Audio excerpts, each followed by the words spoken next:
Welcome to True Crime South Africa. I'm your host, Nicole Engelbrecht, and this is episode 32, part 1, Murder in Waterkloof. I first released this episode in its 2 parts in 2020. At the time, South African law allowed the naming of minor offenders, surviving victims, and witnesses after they turned 18. That has since changed, and amendments to the law now mean that minors have the right to lifelong anonymity if they're involved in a crime as an offender, victim, or witness. Of course, this presents a challenge in cases that took place prior to this ruling, and where offenders and surviving victims have already been named and are well known in the public domain. This is one such case. What I've decided to do with these cases is really just do my absolute best to not name the individuals or provide too much identifying information. It may seem odd to many people listening, but as someone who shares crime stories, I can't be purposefully breaking the law either. You will certainly find sources elsewhere that share names and identifying information. But I've taken the position of putting in as much effort as possible to ensure I am not one of those. I could just delete these episodes and forget about them, but ultimately this podcast is victim-focused, and I believe that this victim has the right to have their story told. So I ask you, as I re-release these episodes, not to engage on social media with the intention of undoing the work I've done here by naming the offenders yourself. Yes, you know their names. That's not the point. What matters is the victim's story, and that this could very much be the story of any vulnerable victim. I have given the 4 minor offenders pseudonyms and removed any major identifying information of their parents or siblings. I am re-recording this episode in 2026, so I'm also adding in additional information throughout, which I've found since I originally published the episodes. So, let's get into episode 32, part 1, Murder in Waterkloof.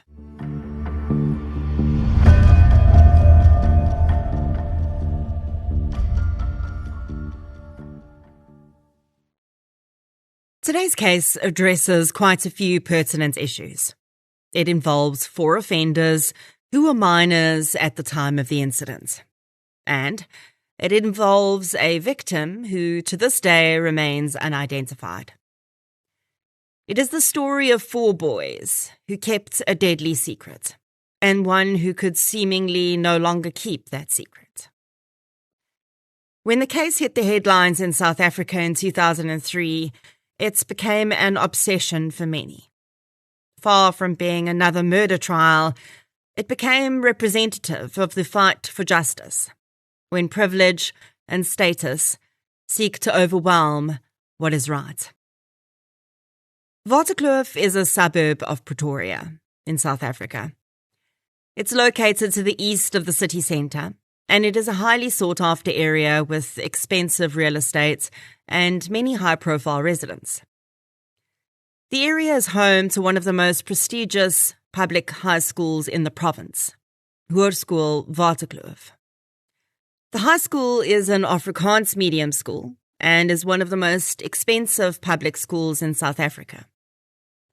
In exchange, the school offers students impeccable academics and a wide array of excellent extracurricular activities.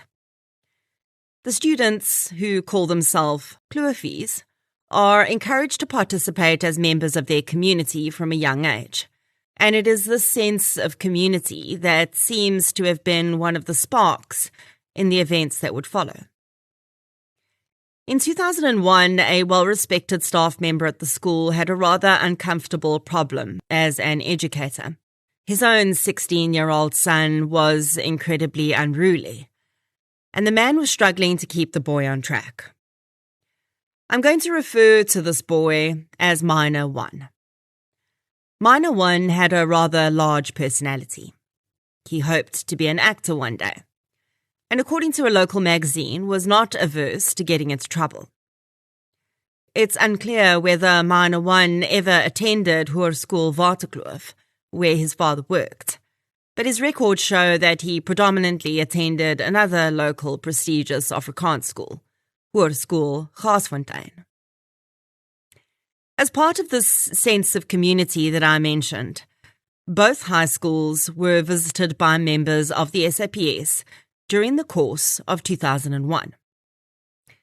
The reason the SAPS were at the schools was because there had been a spate of house burglaries in the area in the prior weeks, and they wanted to ask the students to keep an eye open and report any strange activities to their local police stations.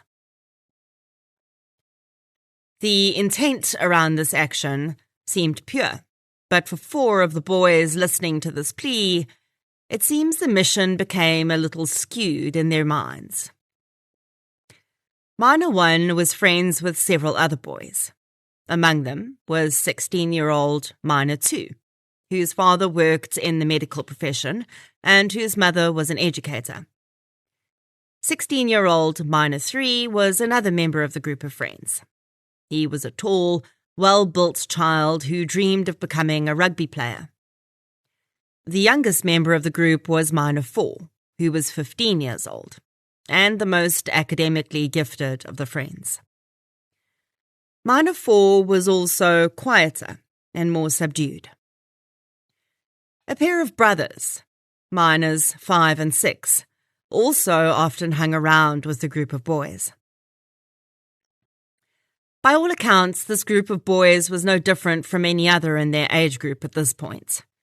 They were enjoying high school, embracing the bright futures that lay ahead of them, and in between, they were including a smattering of parties, one of which would lead to their eventual downfall. On the 2nd of December 2001, Minors 1, 2, 3, and 4, and one additional young man who was never identified, all went out to a nightclub in Hatfield. The boys were drinking, and although one or more may have had a learner's license, none of these boys could legally drive a car on their own, nor was it legal for them to be drinking, or even in the nightclub in question, as 16-year-olds. So, the 2 vehicles that they were driving that night, a BMW and a Toyota Tazz, were both being driven by unlicensed teenagers illegally under the influence of alcohol.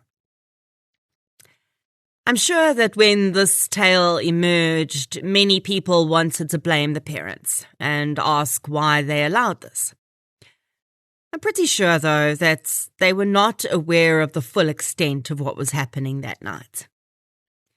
I think we all know that as teenagers, it wasn't that difficult to tell your parents that you were at someone's house when you were actually somewhere else. While drinking and driving is certainly dangerous enough, this would not be the worst of the night's events. The account of the events that followed the group of boys leaving the nightclub in Hatfield differs slightly. So I will give you a general version of events, and we'll deal with the discrepancies later. It's alleged that after leaving the nightclub, the BMW containing Minors 1 through 4 slowed down outside a gym in Constantia Park, after identifying a man loitering who they believed to be up to no good. Without provocation, the 4 boys allegedly severely assaulted the man. They then got back into their vehicle and continued on. When they reached Moraletta Park, they came across another man. Again, the boys parked their vehicle and, according to witness testimony, retrieved 2 knives and a hammer from the boot of the BMW. The Tazz, which had driven ahead, was called back to the scene, with Minors 5 and 6 and the unidentified boy in it. It's alleged that Minor 1 walked up to the man on the side of the road and asked him if he knew where Bloed Street was. For our overseas listeners, bloed means blood in Afrikaans, and although there is indeed a Bloed Street in the area they were in, it's also probable that the boy was simply trying to be morbidly clever with his question, because without waiting for the man to answer, he allegedly punched him twice in the face. The man attempted to flee and ran into a nearby park. He was chased by the group of boys.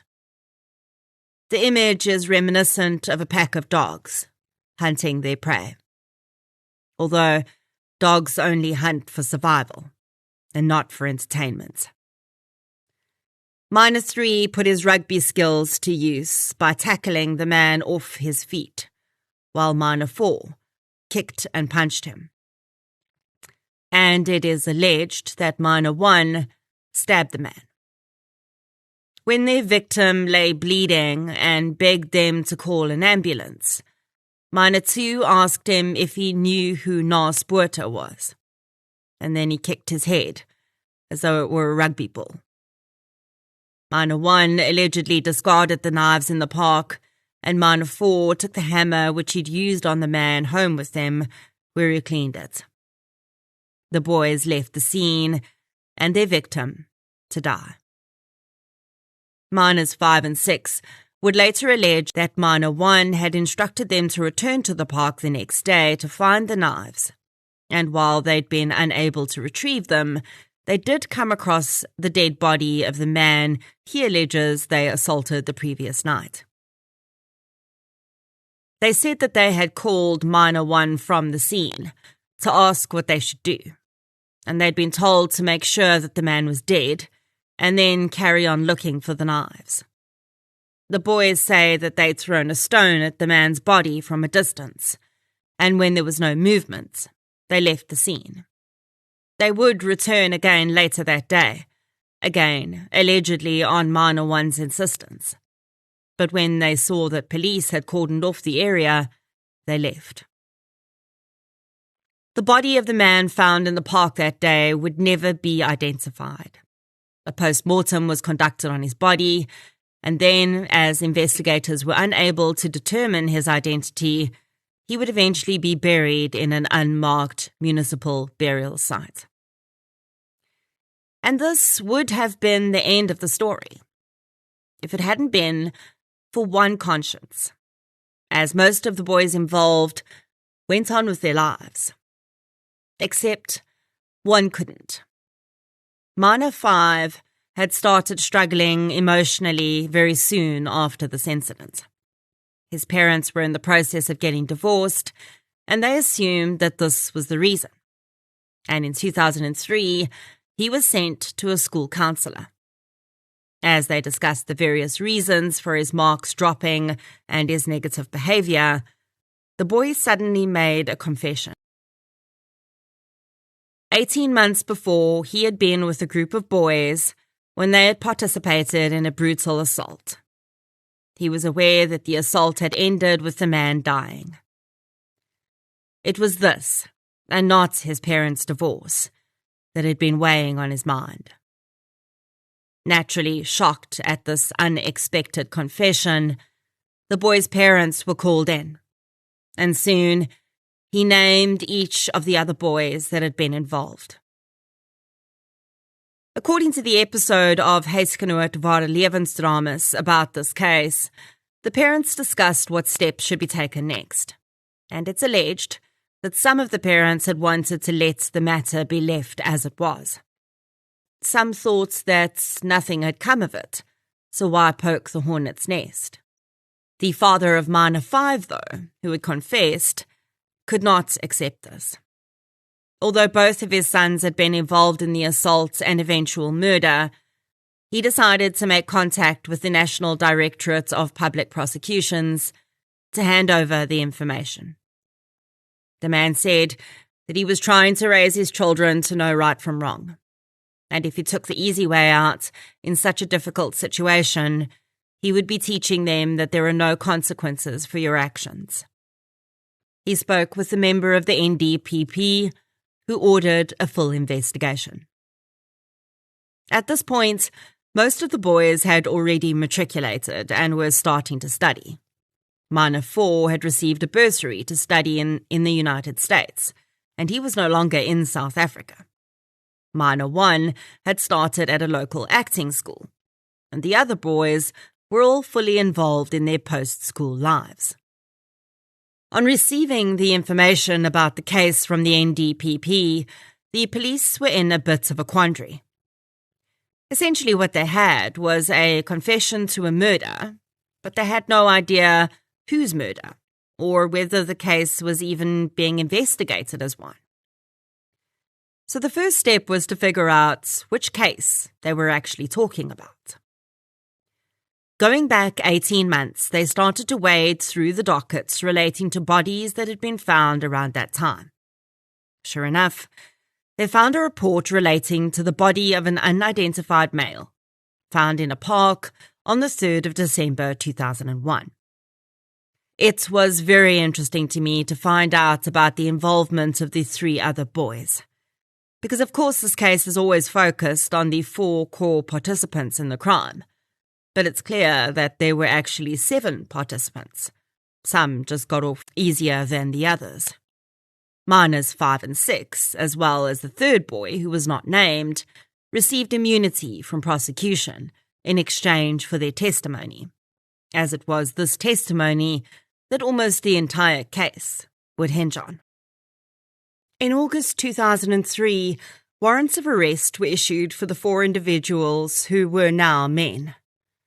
From this point, I will refer to the individuals as offender 1 to 4, as referring to them as minor 1 to 4, considering that I will discuss some of their future actions as grown adults feels very minimizing. In all references, minor 1 is offender 1, minor 2 is offender 2, and so on. I acknowledge that at this point in the episode they are in fact accused offenders, but that will only be relevant for a very small portion of the discussion. Offenders 1 to 3 were all taken into custody, and offender 4 was advised that he needed to return to South Africa immediately, which he did.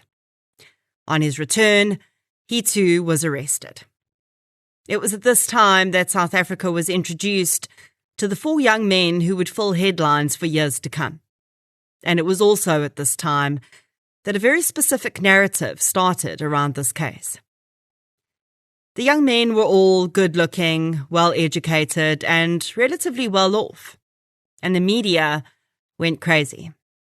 Offender 1 was almost immediately cast as the ringleader. His seemingly carefree attitude around such a serious situation was deemed arrogance, and he didn't seem to think that he was at any risk of serving jail time. Offender 2 was not very different, and in many posed photos taken of the 4 outside the courthouse, offenders 1 and 2 seem the most comfortable having their photos taken. They were often smiling, while offenders 3 and 4 seemed significantly less excited to be the center of this negative attention. The young men wore expensive suits and were always impeccably groomed.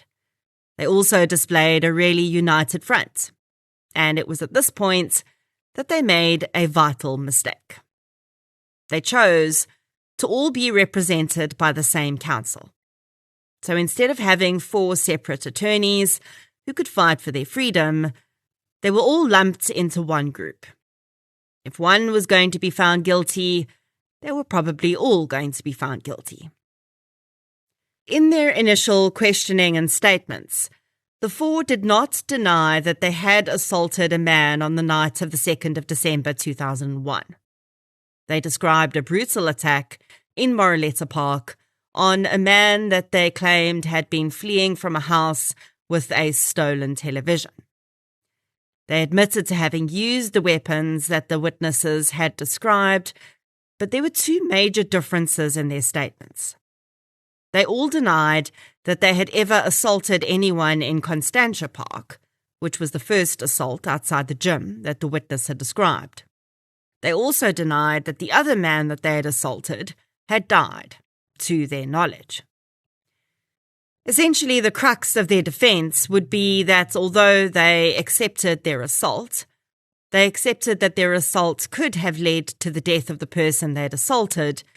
There was no proof that the body that the police were saying was their victim was actually the man they had assaulted.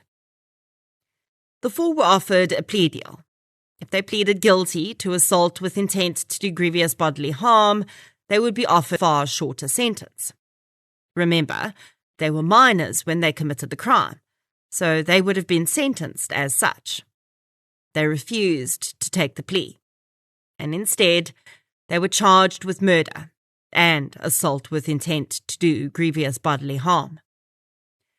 In their initial appearance, it was alleged that the four had been threatening witnesses, and one of the parents was asked to leave the court after making a threatening gesture to a witness.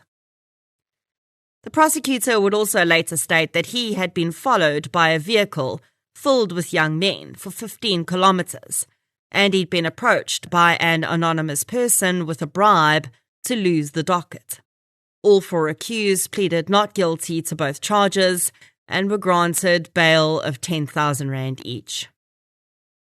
The trial of the four started on the 4th of July 2004. And the media would report that the behaviour of the accused had not improved much. Words like arrogance and privilege became topics of conversation.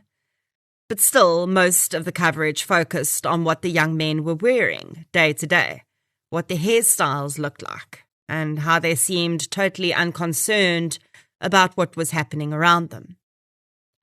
Huisgenoot spoke of an incident where offender 1 was told off by the magistrate for behaving inappropriately in court, and told that this was a serious situation that he was in. He apparently looked around him and then back at the magistrate and asked, "Are you talking to me?" The state needed to prove beyond a doubt that the deceased victim found in the park was the same man that the group had admitted to assaulting.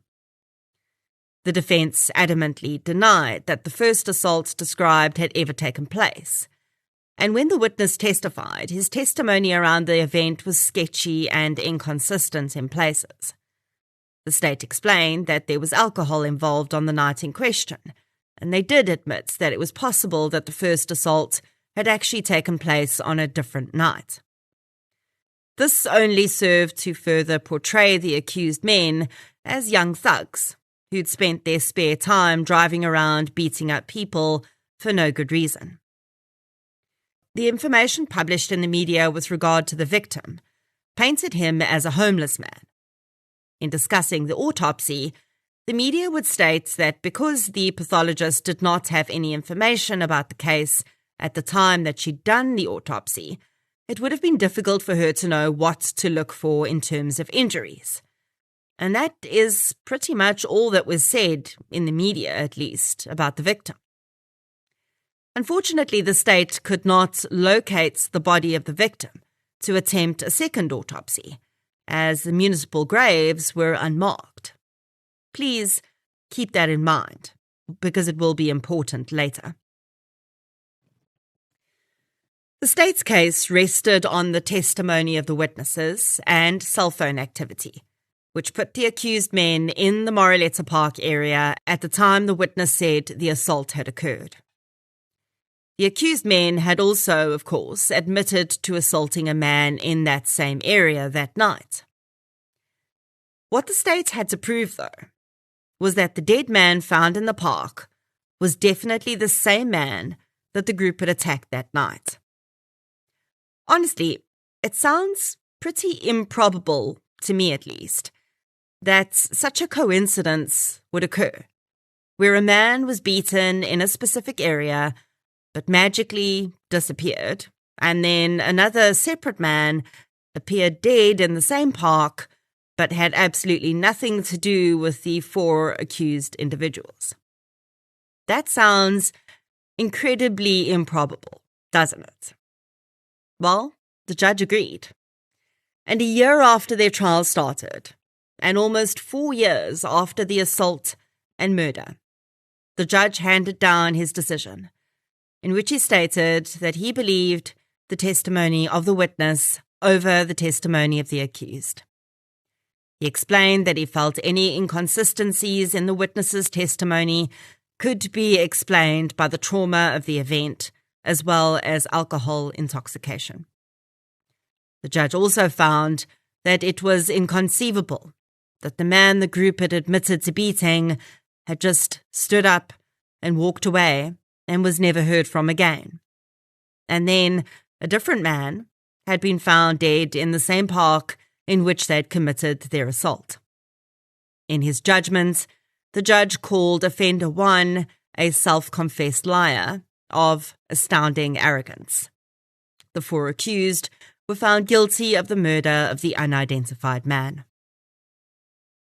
Suddenly, the situation became very grave for the 4 men who had previously believed that there was no way they were going to be found guilty.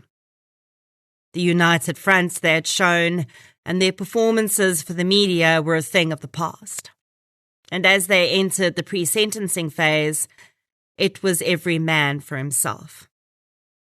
The group blamed the media for the impression that the court had developed of them, saying that they had driven a narrative that they were little rich boys who had decided the life of a homeless man was worth nothing. The pre-sentencing hearing lasted from the 20th of November 2006 until January 2007, when their sentence was passed down. Each one of the group was given a sentence of 12 years for their crime. Although the public was outraged by the perceived leniency of the sentence, it is understandable, as they were sentenced as minors, and the judge did take into account that alcohol was involved, and group mentality may have made the individuals do things that they would otherwise not have done. Counsel for the 4 men immediately lodged an appeal, which was allowed by the presiding judge, and they would spend only half an hour in jail before being released on bail to await their appeal. The 4 now convicted offenders would go on to attempt 2 more appeals. The first, in April of 2008, to the High Court, was unsuccessful.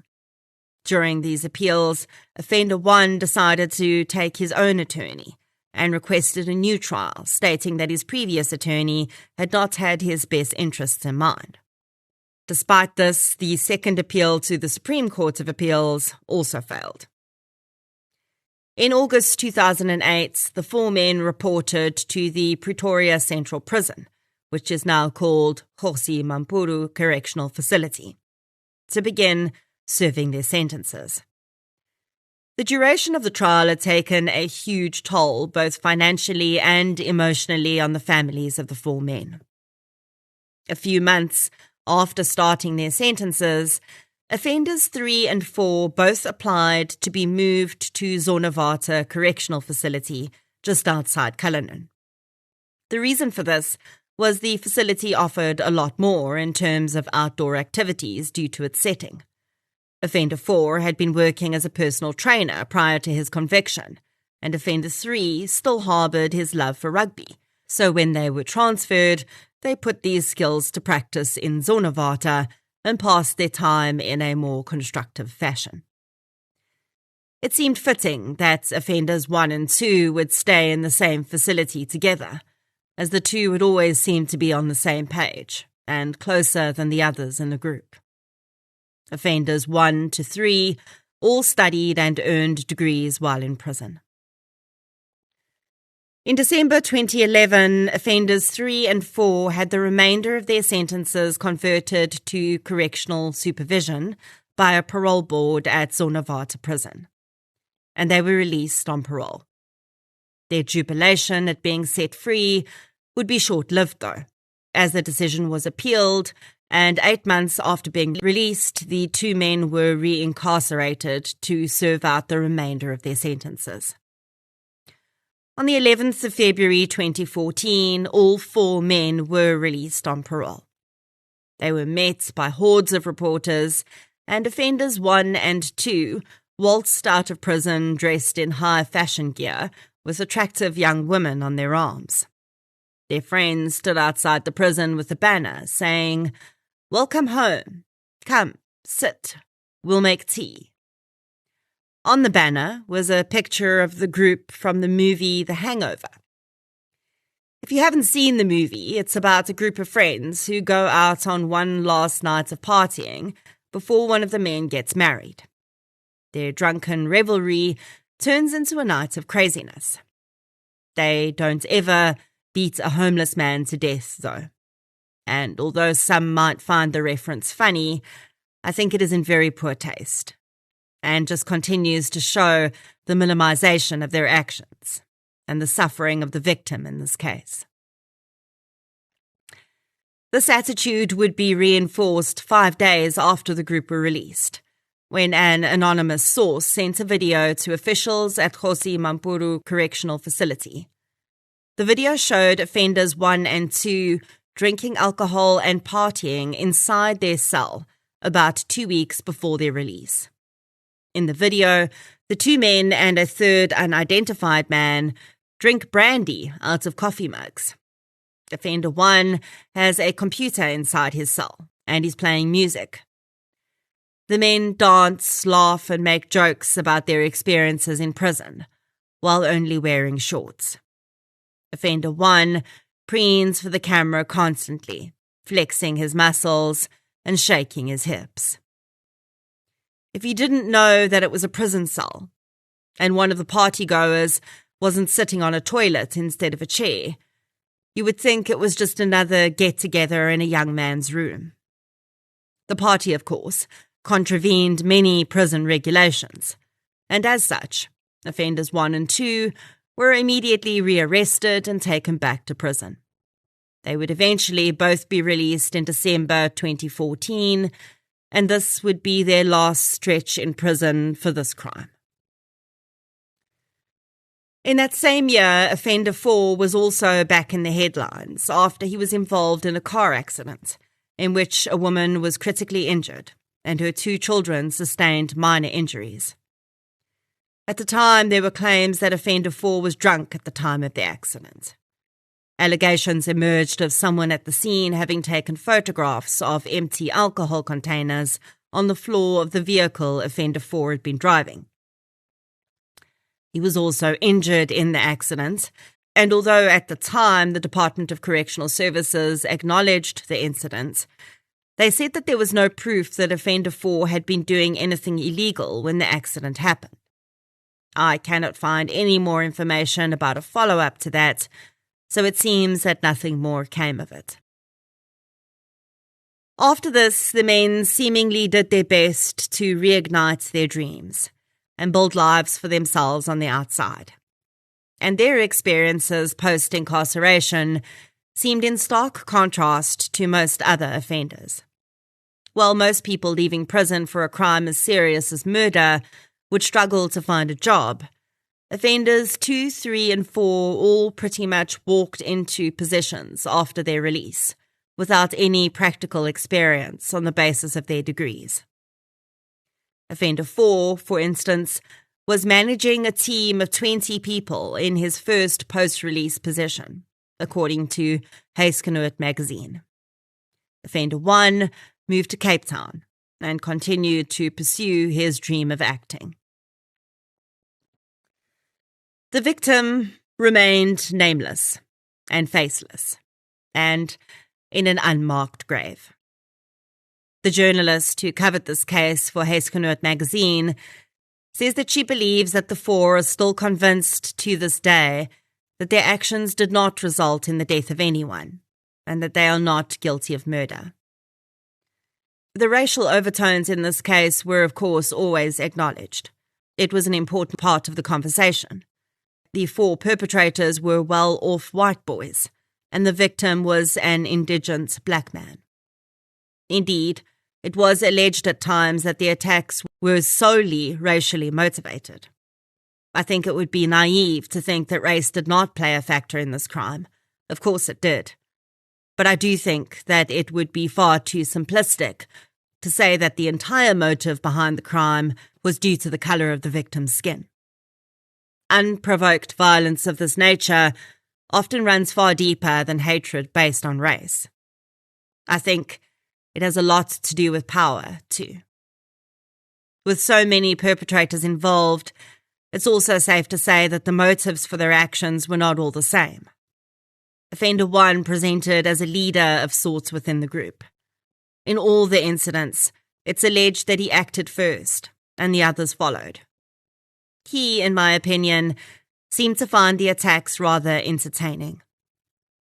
As a whole, if any of these boys were really worried about the safety and security of their neighborhood, all they had to do was restrain the man they believed to be a thief and call police. The brutal attack was not only completely unnecessary, but spoke to a pack mentality. The other role players, despite some of them seeming to better understand the severity of their actions, all played a role in the attack. I think it's safe to assume that many of the others had different motives, perhaps including proving their prowess among their friends. With all of the media hype and attention to this case, it's easy to forget that there is a victim involved here, especially since that victim is unidentified. Usually we'll have at least a victim's family sitting in court as a voice for the victim. But in this case, we don't have that. The man who died in that park has family somewhere who, to this day, wonder where he went and why he never came home. He may have had children who might have grown up thinking that their father didn't love them enough to be in their lives, and that simply isn't the case. The victim here doesn't even get a final resting place with his name on it, like so many other unidentified victims in our country. He was buried in a state grave to make space in the mortuary for the next man, woman, or child. This would ordinarily be where I would wrap up with the summation of the evidence and the theories around the case. But just when I was getting ready to release this episode, I came into possession of a scanned copy of the pathologist's report relating to the victim in this case. Now, I will tell you that that is not normal to begin with. Those reports are confidential, and you have to apply to get them and give very good reasons for wanting them. Autopsy reports do not just float around on the internet in South Africa, as well they should not. But in this case, I thought that perhaps I could find more information about the victim. So, of course, I went into the link and eventually found myself on 2 different websites, both of which presented evidence about this case that I have never seen before, and I hadn't seen while I was researching for this episode. The evidence demanded another look at this case, this time from a bit of a different angle. You see, it seems, and I withhold final judgments on whether that is really the case, but it seems we were presented a very select number of points by the media, which fed into a very specific narrative. And the cold, hard facts of the case actually open up a whole different can of worms. This is a victim-focused podcast, but in my mind, you cannot accurately be a voice for the victim if you are working off half of the facts.